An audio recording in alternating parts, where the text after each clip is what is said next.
રાજકોટ જિલ્લામાં Sultanpur police station ખાતે ગોંડલ તાલુકા ભાજપના લઘુમતી મોરચાના પ્રમુખ અશફાક મેમણ અને હનીફ ઉર્ફ કાળુ સલાટ સામે વ્યાજખોરી કરવા બદલ ગુનો નોંધી પ્રથમ અશફાક પાસેથી 136 પરિવારોને તેમના 375 ચેક પરત અપાવ્યા બાદ આજરોજ આરોપી હનીફ ઉર્ફ કાળુ જામીન પર મુક્ત થતા તેમની પાસેથી 23 પરિવારોને તેમના 30 લાખના સોના ચાંદીના દાગીના 20 આરસી બુક 31 ચેક 2 વાહન તેમજ રોકડ રકમ અને મકાનના દસ્તાવેજો મળી કુલ 1 કરોડ રૂપિયાનો મુદ્દામાલ પરત આપવામાં આવ્યો। ઉલ્લેખનીય છે કે આરોપી દ્વારા ભોગ બનનાર લોકો પાસેથી કોરા ચેક તેમજ સ્ટેમ્પ પેપર ઉપર પણ પરિવારના લોકોની સહી લઈ લેવામાં આવતું હોવાનું સામે આવ્યું। પછી વધુ કિંમત દર્શાવી પોતાની જાતે લખાણ લઈ ભોગ બનનાર વિરુદ્ધ ખોટી ફરિયાદ કરવામાં આવતી હતી। રાજકોટ જિલ્લા પોલીસ વડા વિજયસિંહ ગુર્જરે જણાવ્યું હતું કે સુલતાનપુર પોલીસ સ્ટેશન ખાતે થોડા દિવસ પહેલા 2 વ્યાજખોર અશફાક મેમણ અને હનીફ ઉર્ફ કાળુ સલાટ સામે કાર્યવાહી હાથ ધરવામાં આવી,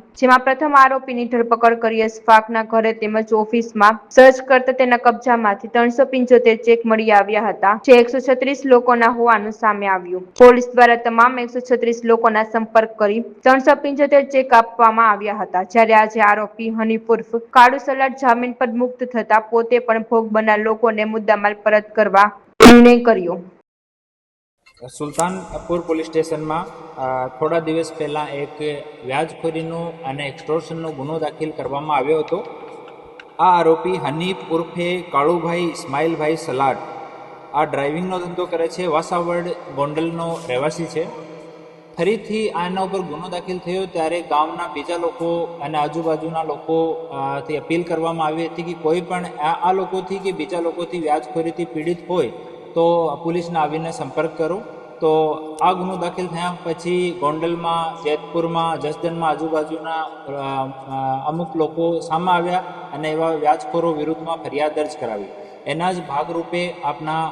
રાજકોટ રેન્જના રેન્જ આઈજી શ્રી નિલેપરાય સાહેબના માર્ગદર્શનમાં આ વ્યાજખોરો વિરુદ્ધમાં કડક કાર્યવાહી કન્ટિન્યુ ચાલુ છે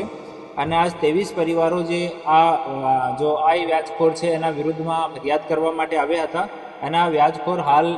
બેલ પર છૂટ્યા પછી પોતાની ખુશીથી આ લોકોનો જે